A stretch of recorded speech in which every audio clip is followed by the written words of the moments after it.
प्रिय विद्यार्थियों, आज आपके फर्स्ट पेपर की 4th यूनिट में जो ट्रेड साइकिल्स मॉडल्स दिए गए हैं जो कि आपको पढ़ने हैं, मुख्यतः 5 मॉडल आपके सिलेबस में हैं। हायक का व्यापार चक्र सिद्धांत, हार्ट्रे का व्यापार चक्र सिद्धांत, केन्स, जेएम केन्स, जिनको जॉन मेनार्ड केन्स जिनका नाम है, केन्स के नाम से जिन्हें जानते हैं हम, उनका व्यापार चक्र के बारे में विचार, और उसके बाद Samuelson model of trade cycles, और उसके बाद हिक्स का बिजनेस साइकिल का मॉडल। ये 5 सिद्धांत आपके सिलेबस में हैं। आज हम जो करने जा रहे हैं वो है हायक का व्यापार चक्र सिद्धांत, अथवा जिसका दूसरा नाम है मौद्रिक अतिनिवेश सिद्धांत। तो जैसा कि मैं इसकी पीडीएफ आपको पहले से ही शेयर कर चुकी हूँ, तो आपने पढ़ा होगा, तो आपको अभी जल्दी जल्दी समझ आने लग जाएगा, क्योंकि जब हम कोई चीज़ पहले पढ़ लेते हैं उसके बाद जब हमें समझाई जाती है तो हम जल्दी समझ जाते हैं। तो सबसे पहले हम इसकी परिभाषा देख लेते हैं जो भी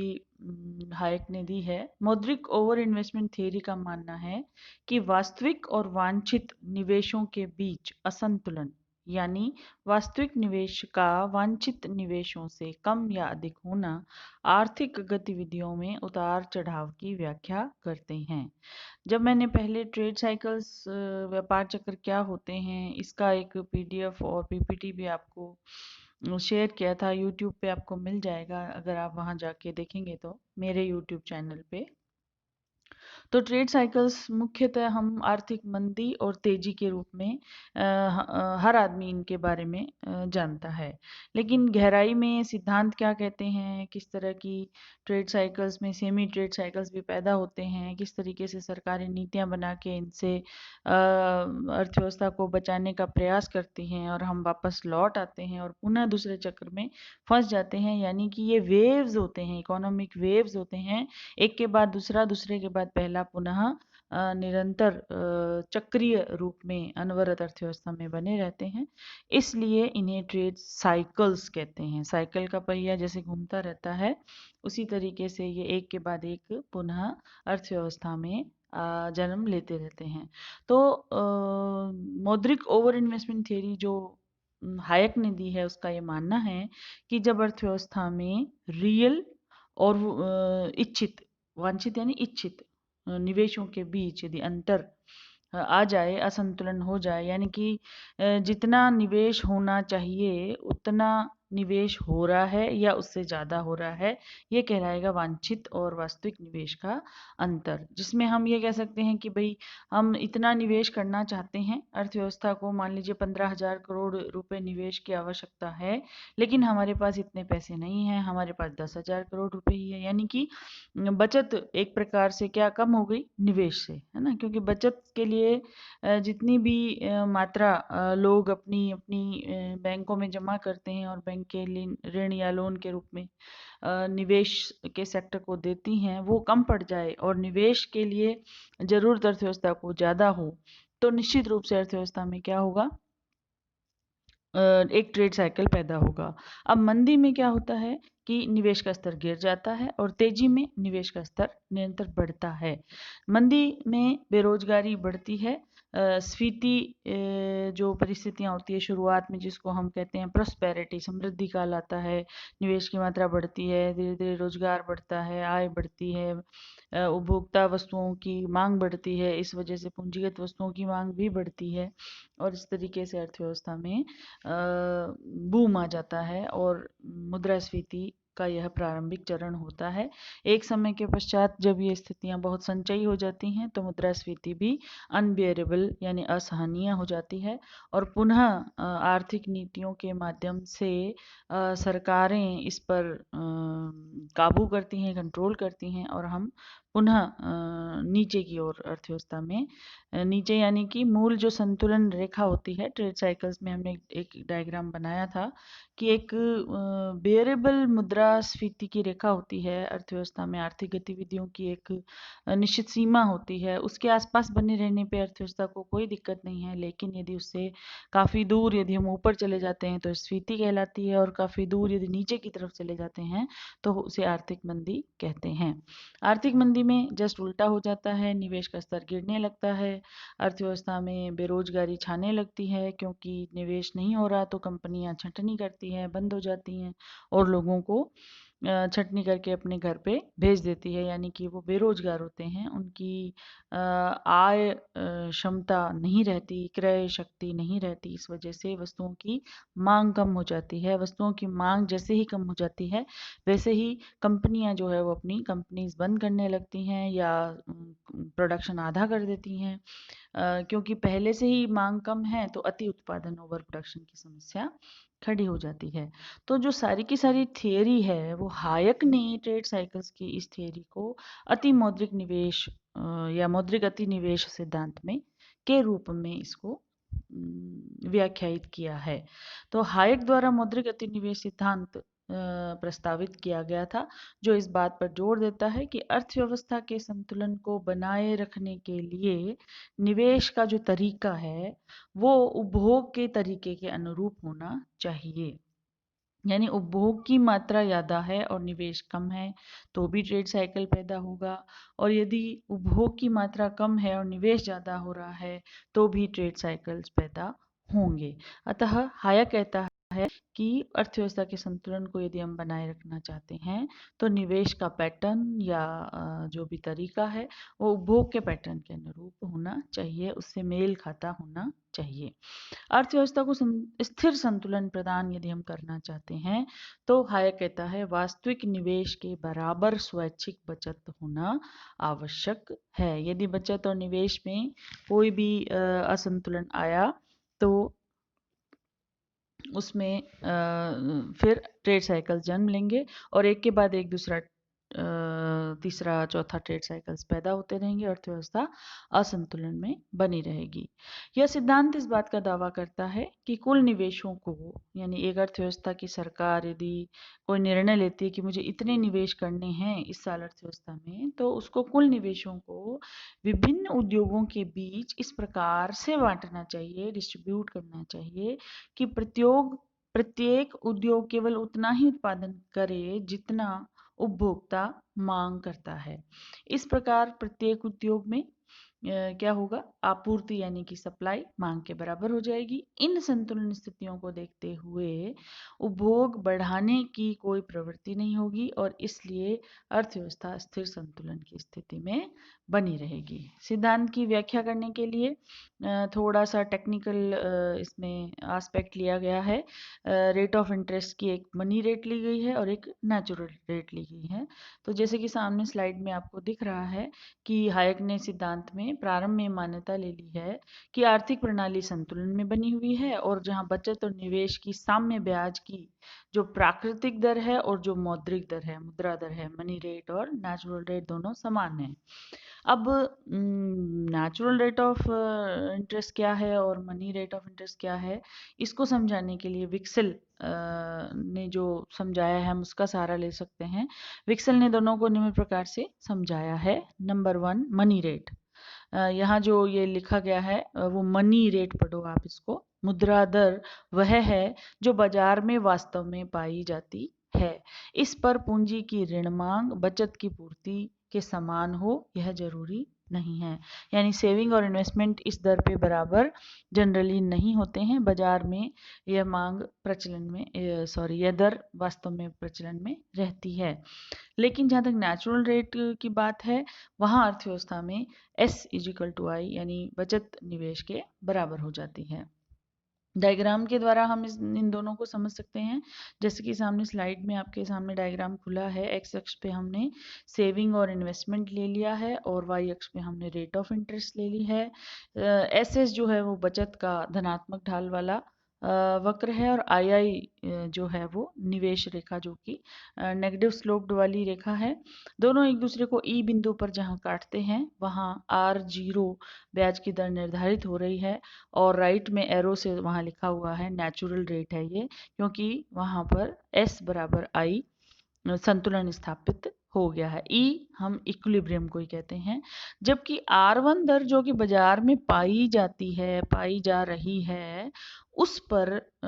एस जो है वो ग्रेटर है आई से, यानी saving is greater than investment है और यह मनी रेट कहलाएगी अकॉर्डिंग टू विक्सल। और हायक के सिद्धांत में इन दोनों दरों का महत्व है। तो आगे चलें। एक प्रकार से विक्सल का आय निर्धारण सिद्धांत, जिसमें उसने मुद्रा दर और प्राकृतिक दर में अंतरों के आधार पर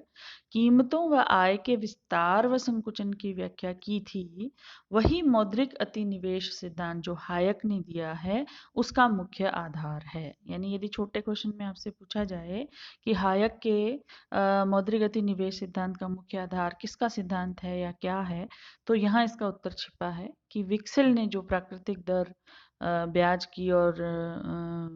मनी दर, मौद्रिक दर ब्याज की बताई है, वही हायक के अति मौद्रिक निवेश सिद्धांत का आधार है। नेक्स्ट बिंदु इसमें स्लाइड में जैसा कि आप पढ़ पा रहे हैं, सिद्धांत के अनुसार अर्थव्यवस्था में विस्तार तब आता है, विस्तार यानी एक्सपांशन,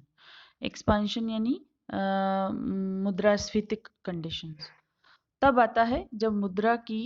पूर्ति में वृद्धि करके मुद्रा दर को प्राकृतिक दर से नीचे लाया जाता है। इस अंतर से साख का विस्तार होता है। यानी कि यदि साख का विस्तार, साख यानी कि ऋण, क्रेडिट आदि का विस्तार करना हो अर्थव्यवस्था में, लोगों के हाथ में पैसे पहुंचाने हो, तो सस्ती मुद्रा नीति इसको कहते हैं या एक्सपांशनरी मौद्रिक नीति से कहते हैं, विस्तारवादी मौद्रिक नीति, जिसके लिए क्या किया जाता है, ब्याज की दरों को कम किया जाता है, व्यापारियों को ऋण या लोन के लिए कई सारे इंसेंटिव्स दिए जाते हैं, प्रलोभन दिए जाते हैं ताकि वो ज़्यादा ऋण ले, है ना। तो इस प्रकार से साख का विस्तार होता है। कीमतें और व्यापारियों के लाभ इस समय बढ़ते हैं क्योंकि निवेश का स्तर बढ़ जाता है, तो लोगों को रोजगार मिलता है, लोगों को रोजगार मिलता है तो यानी कि उनकी आय बढ़ती है। जब आय बढ़ती है तो वे मांग बढ़ाते हैं। थोड़ी थोड़ी सप्लाई बढ़ती है लेकिन उतनी नहीं बढ़ रही जितनी मांग बढ़ रही है, इसलिए कीमतें थोड़ी थोड़ी वस्तुओं की बढ़ने लगती हैं, तो व्यापारियों को लाभ ज़्यादा दिखाई देने लगता है और उन्हें मिलने भी लगता है। इसलिए आगामी समय में उनकी जो वृद्धि की आशंसा है, राशनल एक्सपेक्टेशन बोलते हैं इसको, विवेकपूर्ण प्रत्याशाएं बोलते हैं इसको, वो उनकी बढ़ जाती है, जिससे कि विस्तार की प्रक्रिया संचयी हो जाती है। यानी वो और लोन लेते हैं और उत्साहित होकर उत्पादन करते हैं और अर्थव्यवस्था में और सप्लाई बढ़ती है और लोगों को रोजगार मिलता है और आय का स्तर बढ़ता है और मांग बढ़ती है। विस्तार की प्रक्रिया रुकती कब है? यह रुकती तब है जब बैंकें जो हैं वो एक सीमा के बाद ब्याज दरों को नीचा नहीं कर पाती हैं और अर्थव्यवस्था में मांग इतनी तेजी से बढ़ जाती है कि कीमतें आसमान छूने लगती है। उसके बाद वह समृद्धि काल नहीं रह जाता है बल्कि अतिस्फीतिवाद बन जाता है। तब बैंकें अपना हाथ खींच लेती हैं और ब्याज की दरों को ऊंचा कर देती हैं। ऊंची ब्याज दरें होते ही निवेश या व्यापारियों की जो ऋण लेने की इच्छा है वो विपरीत काम करती है, यानी वो अपने ऋण और लोन कम लेने लगते हैं और इस तरीके से अर्थव्यवस्था उल्टी चलती है और अर्थव्यवस्था मंदी की चपेट में आने लगती है। तो हायक के सिद्धांत में इस तरीके से एक मुद्रास्फीति वाले ट्रेड साइकिल्स का विवरण है, जिसको शुरुआत जो है वो बूम जो है वो निवेश की मात्रा में वृद्धि से ही मिलता है और बैंकें इसके लिए उत्तरदायी होती है। और यदि गिरावट या मंदी की बात करते हैं तो वहाँ भी सबसे पहले बैंकें ही इसके लिए उत्तरदायी होती है और वो मुद्रा की पूर्ति को संकुचित करने लगती है ब्याज की दरों को बढ़ाकर। तो इस प्रकार से नेक्स्ट स्लाइड है वह भी आपकी स्फीति वाली परिस्थितियों को ही अच्छे से बाकी और समझा रही है, जो कि मैंने आपको समझा दिया है कि स्फीति काल में क्या होता है। ब्याज की दरें घटती हैं। MEC यानी पूंजी की सीमांत दक्षता, यानी कि ये मैं अगर 1 रुपया लगा रहा हूँ तो मेरा रुपया कितना बन के वापस लौटेगा। और यदि बाजार की स्थितियाँ अच्छी हैं तो उसको आशा बंधती है व्यापारी को या व्यवसायी को कि मेरा रुपया अच्छा कमा कर लाएगा, तो उसकी MEC हाई हो जाती है। तो ब्याज की दर में गिरावट, MEC की जो उम्मीद है उसमें वृद्धि होना, भविष्य की व्यावसायिक संभावनाओं के बारे में आशावादी दृष्टिकोण आदि स्फीति को लाने में सहायक होते हैं। यदि बैंकों द्वारा बढ़ाए हुए ऋण का उपयोग बढ़े हुए निवेशों के वित्त पोषण के लिए किया जाता है, तो इसका परिणाम जो है वो अति निवेश के रूप में कन्वर्ट हो जाता है। यहाँ हायक जो है वो अपने इस सिद्धांत के नाम को जस्टिफाई करता है कि जब निवेशक ऋण लेते हैं, उनको उपभोक्ता वस्तु या टिकाऊ अपने घर के सामान को खरीदने की बजाय यदि निवेश जो कि पूंजीगत सामान के उत्पादन से रिलेटेड है, उसमें यदि वो करते हैं, तो इसका परिणाम अति निवेश के रूप में हमारे अर्थव्यवस्था के सामने आता है। विशेष रूप से पूंजीगत वस्तुओं के उद्योगों में ये अगर ये निवेश किया जाए तो नया अति निवेश कहलाता है। नए निवेशों के साथ अतिरिक्त आय उत्पन्न होती है, जिससे अतिरिक्त उपभोक्ता मांग उत्पन्न होती है। मांग और पूर्ति के बीच संतुलन कायम नहीं रह पाता है, क्योंकि मांग तेजी से बढ़ती है, पूर्ति तेजी से उतनी नहीं बढ़ती है, जिसके परिणाम स्वरूप मुद्रास्फीति यानी कि कीमतें आसमान छूने लगती है वस्तुओं की, और इस तरीके से मुद्रा की क्रय शक्ति जो है वो कम हो जाती है। यहाँ आप एक बात ध्यान दीजिएगा, जब वस्तुओं की कीमतें बढ़ती हैं, प्राइसेस आर इंक्रीजिंग, है ना, स्पीडली, तो फिर दूसरी तरफ मुद्रा की एक इकाई के साथ क्या होता है, उस मुद्रा की एक इकाई की क्रय शक्ति गिरने लगती है ना। कैसे समझेंगे इसको? जैसे मान लीजिए कोई एक वस्तु 10 रुपए किलो है ना, और हम उस 10 रुपए को दे के दुकानदार को 1 किलो वस्तु घर ले आते हैं। अब यदि उस वस्तु की कीमत में कम वृद्धि हो गई, मान लीजिए वो वस्तु बढ़कर 20 रुपए किलो हो गई, तो क्या होगा? हम अब उस वस्तु की कितनी मात्रा घर में ला पाएंगे? आधा किलो। क्योंकि अब उस 10 रुपए इकाई जो है मुद्रा की, उसकी क्रय शक्ति क्या रह गई है? आधी रह गई है। अब वो 500 ग्राम वस्तु ही खरीद पा रही है। इसको हम कहते हैं कि स्फीति के समय जब प्राइसेस बढ़ने लगते हैं, तेजी से बढ़ते हैं, तो मुद्रा की क्रय शक्ति भी तेजी से कम होने लगती है। इस प्रकार वास्तविक मांग उस दर पर नहीं बढ़ती है जिस दर पर निवेश बढ़ रहा होता है। उपभोक्ता मांग में वृद्धि के साथ निवेश की मौजूदा दर को बनाए नहीं रखा जा सकता। श्रम आय में वृद्धि के कारण उपभोक्ता मांग जारी रखता है। परिणाम स्वरूप उपभोक्ता वस्तुओं की कीमतें आसमान छूने लगती है, पूंजीगत वस्तुओं की कीमतों को वो पार कर जाती हैं। इस प्रकार उपभोक्ता सामान उद्योगों की, यानी कि जो कंज्यूमर गुड्स वाले जो उद्योग हैं, उनकी लाभप्रदता पूंजीगत वस्तु उद्योग यानी कैपिटल गुड्स वाले जो उद्योग हैं उसकी तुलना में अधिक हो जाती है। इस कारण पूंजीगत वस्तु उद्योगों से संसाधनों को शिफ्ट किया जाता है, निवेश को शिफ्ट किया जाता है, और उनको उपभोक्ता वस्तु उद्योगों में लगाया जाता है, जिससे उपभोक्ता वस्तु उद्योगों में बैंक ऋण की मांग काफी बढ़ जाती है। तो इस तरीके से एक स्फीति के जाल में कोई देश ऐसे फंस जाता है निवेश के द्वारा या मुद्रा के रोल के द्वारा। इससे बेटर, हायक से बेटर किसी ने शायद ही समझाया हो। तो इस सिद्धांत को